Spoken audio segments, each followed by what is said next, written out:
নমস্কার বন্ধুরা, আমি শিল্পী। আরও একটা নতুন দিন, নতুন সকালে সবাইকে স্বাগত, সবাইকে ভালোবাসা জানাচ্ছি। আজ শনিবার। আজকে সকালবেলা থেকে সমস্ত কাজকর্ম করে সব কাজকর্ম আমার হয়ে গেছে, রান্নাঘর থেকে শুরু করে সমস্ত কাজকর্ম। শুধু এই দুপুরবেলা এসেছি আমি রান্নাঘরে, এখন এই সময় মেয়ে বললো পাঁপড় ভাজা দিয়ে ডাল দিয়ে খাবে, তাই জন্যে পাঁপড়টা ভাজতে। পাঁপড়টা ভেজে দিই মেয়েকে, ওর পাঁপড় ভাজা হলেই ভাত খাওয়া হয়ে যাবে আজকের মতন। না হলে খুব জ্বালায়, জানেন তো, এটা খাবো না, ওটা খাবো না, সেটা খাবো না, কত কিছু রান্না থাকে, কিচ্ছু খায় না। না ডাল খায়, না মাছের ঝোল খায়, না পটল পোস্ত ফোস্ত যদি করা থাকে কোনো দিন, যদি ওর মনে হলো তাহলে খেলো, যদি ওর মনে না হলো তাহলে ও খাবে না। সেই জন্যে ও যেটা পছন্দ করে সেটা দিয়েই খাওয়াটাই ভালো। তা মাছের ঝোল নিয়ে নিলাম। আজকে মাছটা খাবে, কারণ হচ্ছে যেহেতু এইভাবে রান্না হয়েছে, ও খুব পেঁয়াজ আদা রসুন দিয়ে রান্না করলে সেই ঝোলটা খেতে চায় না। ও আদা জিরে বাটা দিয়ে ঝোলটা খুব ভালোবাসে, তাই জন্য এইভাবেই মাছটা আমি জ্যান্ত মাছ আনি এবং এভাবেই রান্না করার চেষ্টা করি। তা যাই হোক, এইভাবেই রান্না করেছি, ওকে দিলাম। দিয়ে এর মধ্যেই পাঁপড় ভাজা দিয়ে দেবো, কারণ হচ্ছে ও কিচ্ছু খাবে না। পাঁপড় ভাজা দিয়ে ওকে খেতে দেবো। এই যে মেয়েকে খেতে দিয়ে দিয়েছি, ওর খিদে পেয়ে গেছে, মাছের ঝোল দিয়ে পাঁপড় ভাজা দিয়ে ভাত খাবে। চল খেয়ে নে, যা আয়। হচ্ছে খা, রেখে আয় থালা, ওই এর মধ্যে রাখবি।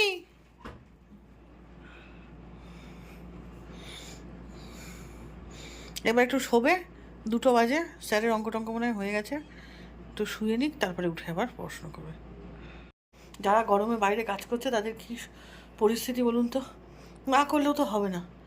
এই যে আমি দেখি তাই, বাবা সঞ্জু টঞ্জুকে কি খাটতে পারে, ওফ। একটু যদি না খাটে তাহলেও তো হয় না, না না খাটলে পয়সাটা কোথা থেকে আসবে বলুন।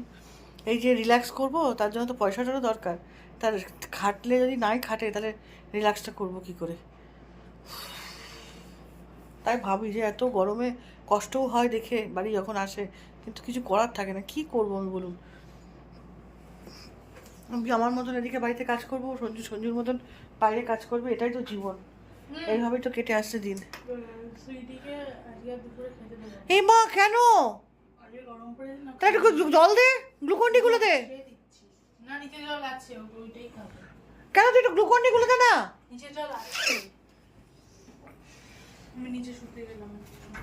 বিছনা খালি করে দিয়ে বাবা শোবে। তাই বলে এইগুলো থাকলে বাবার খালি করতে নেই। হ্যাঁ, তুই এরকম হিংসুটা কেন বাবা, নিজেরটা নিয়ে চলে গেলি।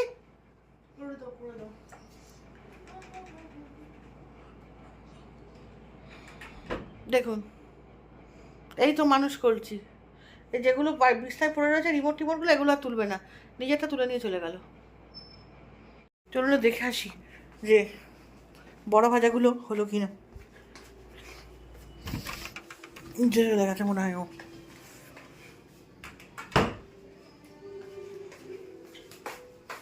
যা যা চলে যা।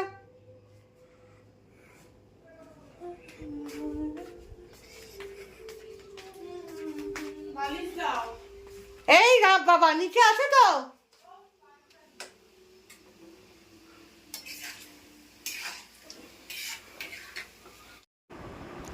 মাছের ডিমের বড়া ভাজছি, কারণ হচ্ছে দাদা যে মাছটা এনেছিল তার মধ্যে অনেকটা ডিম ছিল, তা ফেলে দেবো, তাই জন্য ভেজে নিলাম।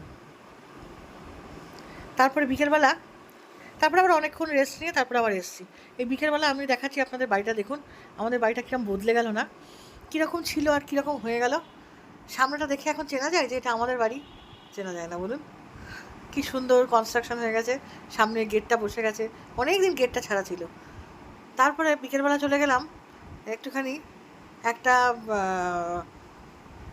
দাদার দোকানে যাবো বলেই বেরিয়েছিলাম, তার আগে একটু তাড়াতাড়ি বেরিয়েছিলাম একটা জায়গায় যাবো বলে, তারপরে আর সেখানে যাওয়া হয়নি, সেখান থেকে ফিরে এসেছি।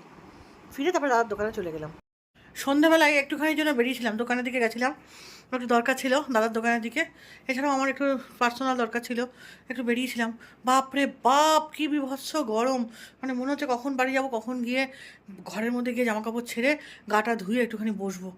ওরে বাবা রে বাবা, এ কী গরম! হ্যাঁ, বা যারা বাইরে কাজ করছে বলুন তো তাদের কী পরিস্থিতি, একটুও কষ্ট, মানে কী কষ্ট হচ্ছে ওদের, তাদের কথা বুঝতে পারছি, কিন্তু কিছু তো করার নেই। সকাল যাদের কাজ তো তাদেরকে করতেই হয় বলুন, যার যার কাজ তার তার, কী করবো এবার, বুঝেও তো আমাদের কিছু করার নেই। আরে বাপরে বাপ, যদি একটু বৃষ্টি হয় কালকে প্রত্যেক কতটা মানুষ, কতগুলো মানুষ রেহাই পাবে।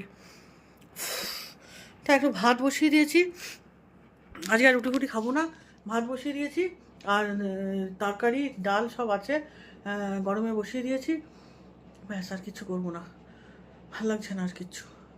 চলো আবার একটু পরে গিয়ে তোমাদের সঙ্গে দেখাবো কি ভাতটা হয়ে গেলে ভাতটা নামিয়ে দেবো, আর ডালটা গরমে বসিয়ে এসেছি, ডালটা নামাবো গিয়ে, মাছ গরম হয়ে গেছে। অনেকক্ষণ পর আমি আবার তোমাদের সামনে হাজির হয়ে গেলাম, এখন অনেকটা রাত, প্রায় 11টা বেজে গেছে, এবার শুতে যাওয়ার সময় হয়ে গেল। সবাই ভালো থাকবেন, সুস্থ থাকবেন, আর অবশ্যই আমাকে ছেড়ে যাওয়ার আগে একটা লাইক শেয়ার কমেন্ট করবেন, আর সেটা খুব জরুরি।